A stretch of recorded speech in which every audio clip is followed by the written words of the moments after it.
மகானின் ஜீவசமாதியை காண ஆகாய மார்க்கமாக வந்த சித்தர்கள். ஆற்றுல ஜலம் போயினே இருக்கும், அந்த ஜலத்தில் உட்காந்துருப்பார். அவரை சுற்றி ஜலம் அவர்கிட்ட போகாத எச்சலாகவே போகும். பர்வதமலை நிர்வாண சித்தரின் அற்புதங்கள். எப்போதும் நிர்மாணத்தால் இருப்பார். யாருக்கிட்டாவது அன்பாக்கிறவங்க கிட்ட கொஞ்சம் பேசுவார், மற்றவங்க கிட்ட கொஞ்சம் அப்படியே அமைதியாக உட்காருங்க அப்படின்னு சொல்லுவார். அவர் ஆரம்ப காலத்துலேருந்தே சும்மா கோமனம் கட்டிக்கின்னு சுற்றி நின்றார். மணல்லாம் ஜெல்ஜி சாப்பிடுவார். திருவண்ணாமலை மாவட்டம் கலசப்பாக்கம் தாலுக்காவில் இருக்கிறது பர்வதமலை. இந்த மலையானது பொதிகை மலை, கொல்லிமலை, சதுரகிரி மலை போன்று மர்மங்கள் நிறைந்தது. மற்ற மலைகளைப் போல இங்கும் சித்தர்கள் சூக்ஷ்மமாக உலா வந்து கொண்டிருப்பார்கள் என சொல்லப்படும் மலைதான் இந்த பர்வதமலை. இங்கிருக்கும் மகானை பர்வதமலை நிர்வாண சித்தர் என அழைக்கிறார்கள். கலசப்பாக்கம் தாலுக்கா மேலாரணி வில்வாரணி கிராமத்தைச் சேர்ந்த சுப்பராயர் சின்னத்தாய் தம்பதிக்கு 5வது மகனாக பிறந்தவர்தான் இந்த பர்வத நிர்வாண சித்தர்.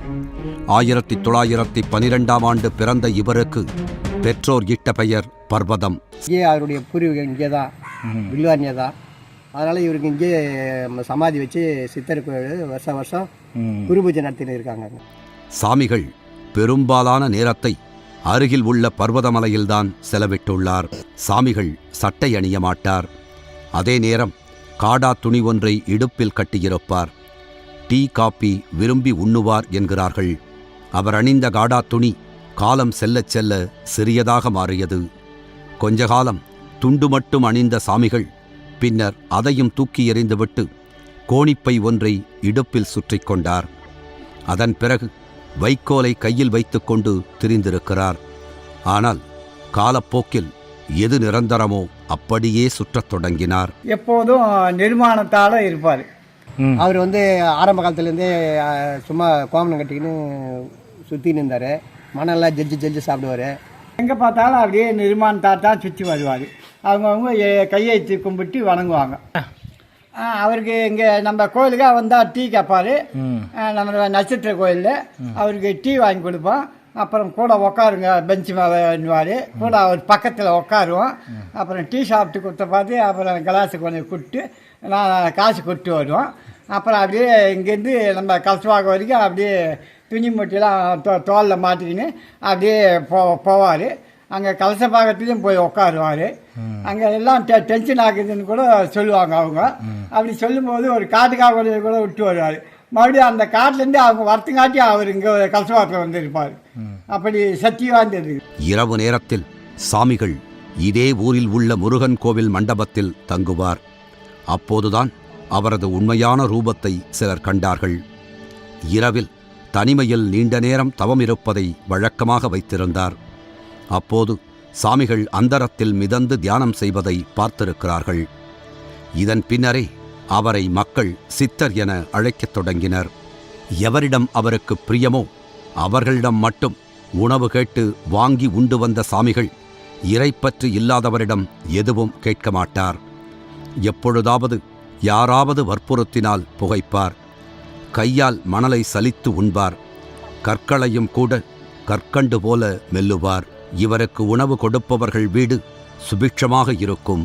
அவர் பார்வை பட்டாலும் வாழ்த்தி அனுப்பினாலும் எல்லாமே நல்ல வழியிலேயே முடியும்.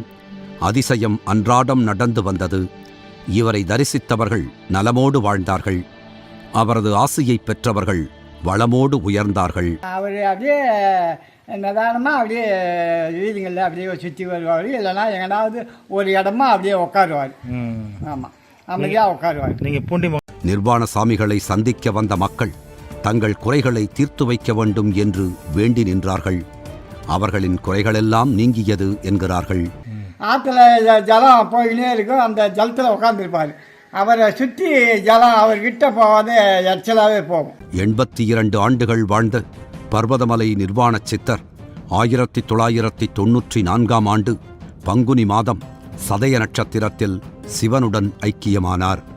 அவர் இருந்து 31 வருஷம் குரு பூஜை நடத்திட்டாங்க. சாமிகள் ஜீவசமாதி ஆன பிறகு ஏராளமான மக்கள் இவரது ஆலயத்திற்கு வந்து செல்கிறார்கள். அப்படி வருகிறவர்கள் தங்கள் கஷ்டங்களை இவரிடம் முறையிட்டு தீர்வு பெற்றுச் செல்கிறார்கள். யாருக்கிட்டாவது அன்பாக்கிறவங்கிட்ட கொஞ்சம் பேசுவார், மற்றவங்கிட்ட கொஞ்சம் அப்படியே அமைதியாக உட்காருங்க அப்படின்னு சொல்லுவார். இங்கே அவருக்கு வந்து கோயில் சிவலிங்கம் வச்சு கோயில் கட்டி பூஜை நடத்தின்னு இருக்காங்க. திருவண்ணாமலை மாவட்டம் கலசப்பாக்கம் அருகே இருக்கிறது மேலாரணி. திருவண்ணாமலையில் இருந்து வில்வாரணி வரும் அரசு பேருந்து மேலாரணி வழியாகவே செல்கிறது. மேலாரணி ஊரானது கலசப்பாக்கத்தில் இருந்து 15 கிலோமீட்டர் தொலைவிலும் பூண்டியில் இருந்து 4 கிலோமீட்டர் தூரத்திலும் இருக்கிறது. வாருங்கள், பர்வதமலை நிர்வாண சாமிகளை தரிசிப்போம். திருவண்ணாமலை வந்து வில்வாணி முருகர் கோயில் இருக்கு இல்லையா, அந்த முருகர் கோயில் அங்கே போர்டு இருக்குங்க வில்வாணின்னு.